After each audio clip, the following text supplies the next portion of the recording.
ক্লাসে এসেছি, আর ওদের নতুন নাম্বার তো আমার মুখস্থ নেই, পুরনো নাম্বারটাও মনে নেই। সামনে আমার এক্সাম, আর আমি তো, ওরা যদি আমাকে ফোন করে না পায় তাহলে তো ওরা আমাকে নিয়ে টেনশন করবে। আর এই মুহূর্তে আমি ওদের বলতেও পারবো না যে আমার মোবাইলটা হারিয়ে গেছে, তাহলে ওরা তো আমাকে যা তা শোনাবে।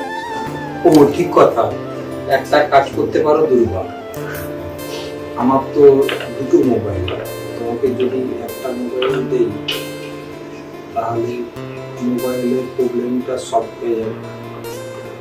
তাছাড়া ভাগ্যক্রমে তুমি যদি মোবাইলটা পেয়ে যাও তাহলে তোমাকে রিটার্ন করে দেবে। যাক বাবা, তাহলে তো আমার টেনশনটা কিছুটা কমেছে। Thank you. হারানো মোবাইলটার খোঁজ খবর নেওয়ার চেষ্টা করো, যদি পেয়ে যাও।